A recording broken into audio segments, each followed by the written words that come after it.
Assalamualaikum warahmatullahi wabarakatuh. Waalaikumsalam warahmatullahi wabarakatuh. Sebelumnya, izinkan Kak memperkenalkan diri terlebih dahulu, Mas. Perkenalkan, nama saya Poppy. Ya. Bersama rekan saya Citra Kayulanti Putri. Saya Fatia. Nah, kami itu dari mahasiswa Prodi Akuntansi dari Universitas Wadai Gunung Jati ya, Mas.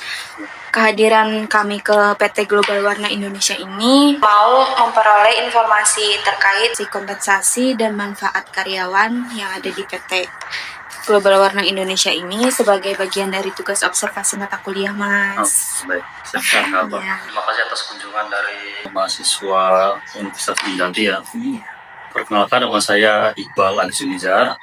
Di sini saya posisinya sebagai bisa dibilang personalia atau HR lah ya. Terkait dengan kunjungan, ini kan tadi terkait dengan kompensasi. Jadi diharapkan ini emang salah satu tugas saya lah nih, terkait dengan kompensasi, terkait dengan SDM lah. Apa misalkan ada yang ditanyakan? Baik, menurut Masnya, bagaimana sih peran kompensasi yang diberikan perusahaan dalam memotivasi karyawan untuk mencapai tujuan perusahaan, Mas? Ya, kalau kompensasi itu kan yang jelas itu kan pasti sesuai dengan motivasi ya, untuk memotivasi karyawan bekerja lebih giat lagi sesuai dengan tugasnya dia gitu. Jadi kompensasi pasti sesuai dengan motivasi. Berarti kalau misalkan kompensasi itu bisa dikaitkan dengan kinerja ya, Pak? Bisa. Jadi besarnya kompensasi itu terkait dengan kinerja pastinya kan. Kinerja dari masing-masing orang kan beda-beda nih. Sesuai dengan tugasnya gitu. Tugas itu nanti akan mempengaruhi dari kompensasi yang diberikan nanti gitu. Kalau indikator kinerja yang paling diperhatikan buat kompensasi ada nggak ya? Indikatornya di sini tuh pertama ya, karena terkait dengan beban kerja gitu. Iya. Beban kerjanya kan berarti kan ini termasuk dengan bagian dianya gitu. Nah, yang kedua masa kerja juga. Masa kerja dia misalkan contoh di bagian admin. Admin itu kalau misalkan secara standar mungkin sama, tapi kan yang membedakan tingkat kompensasi kan mungkin salah satunya dari masa kerjanya gitu. Terus apakah kompensasi itu ditetapkan perusahaannya berdasarkan hasil evaluasi setiap pekerjaan atau hasil survei upah dan gaji atau hasil penilaian setiap pekerjaan, Mas? Jadi kalau besarnya kompensasi ini kan masuk dari faktor eksternal dan internal gitu ya. Eksternalnya apa? Itu dari UMR terkait dengan daerah sini kan. Kita ambil patokan UMR di Cirebon berapa. Nanti itu akan disesuaikan dengan tugas yang diberikan perusahaan kepada pegawai itu. Untuk evaluasinya itu apakah ada indikatornya gitu, Mas? Itu kan evaluasi kita bisa lihat kan setelah dia bekerja gitu kan. Jadi awal itu kan kalau misalkan awal penetapan dari kompensasi itu kan berdasarkan UMR. Nah setelah itu kan dia mulai bekerja. Nah itu kan pasti nanti akan terkait dengan kenaikan di berikutnya gitu. Kemudian dari apakah penilaian tersebut lebih menitik beratkan pada hasil kerja atau juga sikap dan kedisiplinan, Mas? Ya itu yang pertama pasti kan terkait dengan pekerjaan ya, karena kan pekerjaan itu kan mempengaruhi semua produksi gitu. Nah, terus yang kedua terhadap sikapnya dia. Nah kalau sikap itu kan berarti secara personal pribadi ya. Contoh misalnya di produksi bagus nih, berarti kemungkinan akan berimbas pada timnya bagus, berarti hasilnya bagus. Tapi kalau misalkan terkait dengan pribadi, personal pribadi itu akan nanti mengurangi dari gaji. Kemudian bagaimana perusahaan memastikan bahwa struktur dan kebijakan kompensasi yang diterapkan sudah sesuai dengan peraturan pemerintah yang berlaku? Jadi kalau di perusahaan kita sendiri kan emang tiap tahunnya ada dari dinas terkait ya, dinas di sini kan berarti dinas tenaga kerja ya. Jadi hampir tiap tahun ada pemeriksaan gitu. Jadi itu yang menjadi indikator bahwa ini sudah sesuai atau tidaknya gitu. Karena kan semua ini sudah berdasarkan sistem ya. Gitu. Jadi emang kalau misalkan terkait dengan itu pasti dari dinas. Jadi audit dari dinas itu dilakukan 1 tahun 1 kali, Mas? Sekarang iya 1 tahun 1 kali atau biasanya kita gantung dari dinas. Tapi rata-rata maksimal itu 2 tahun sekali lah. Kalau menurut Masnya, kompensasi yang diberikan ini tuh udah mencerminkan keadilan belum ya, Mas? Baik secara internal maupun eksternal ya? Kalau berdasarkan keadilan sih, kalau saya sebagai pekerja kan pasti kan merasa bahwa apa sih standar adilnya itu kan agak bias juga ya. Iya. Tapi kalau misalkan dikaitkan dengan faktor lain, kayak misalkan contoh kita UMR. Nah, jadi ketika kita bicara keadilan pasti parameternya di UMR gitu. Iya, Jadi betul. kita gaji selama 2 bulan ini sesuai dengan UMR nggak sih? Minimal itu dulu. Kalau misalkan rata-rata sudah UMR berarti kan berarti sudah sesuai dengan rata-rata di Cirebon gitu. Iya.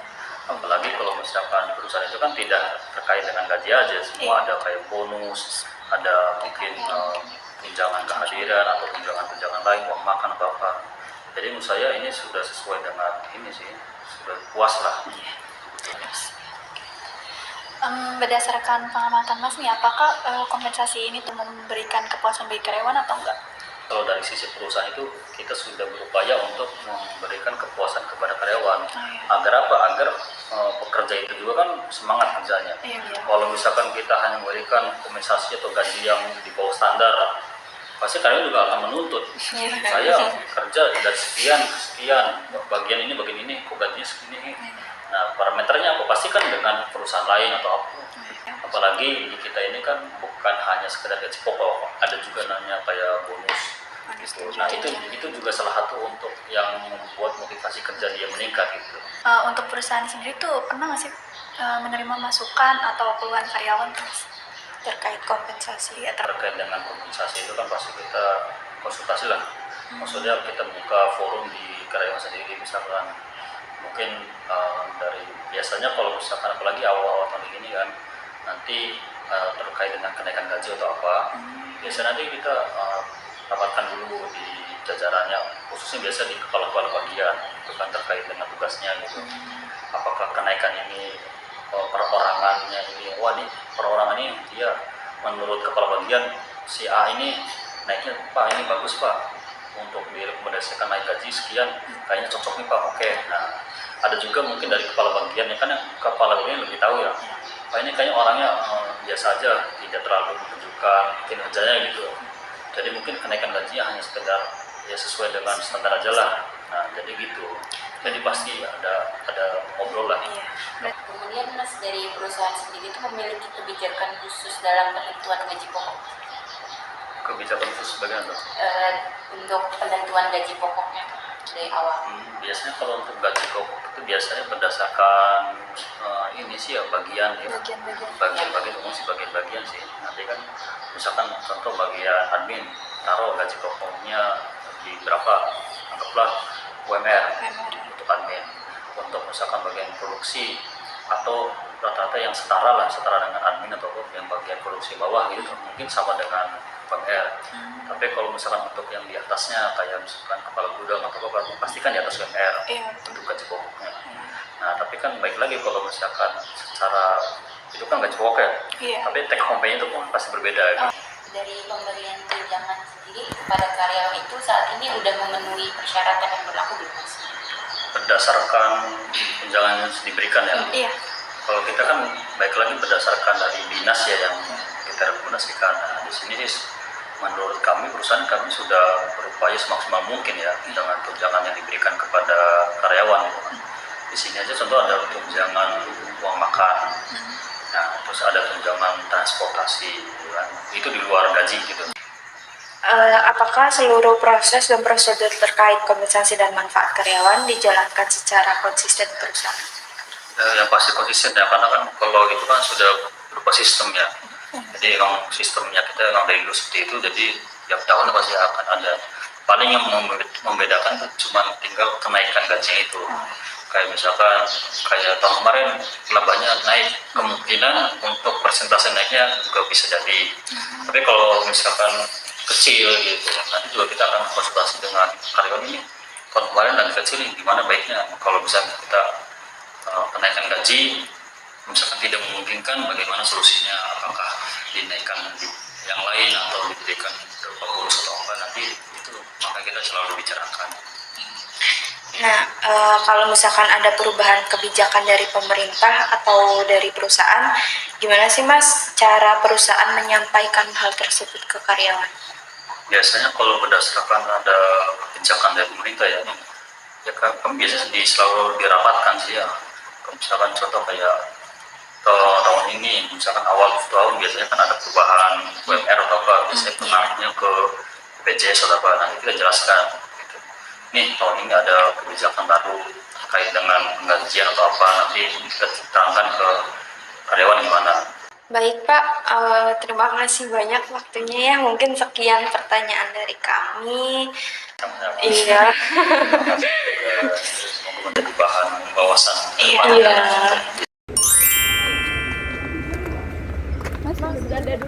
What?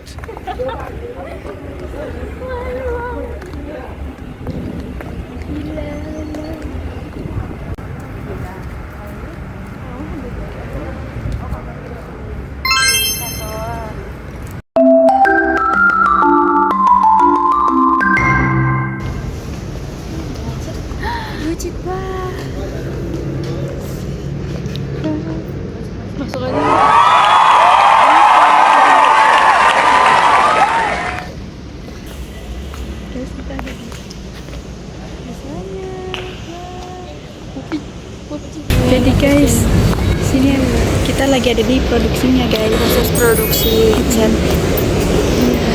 Iya guys. Thank you for watching.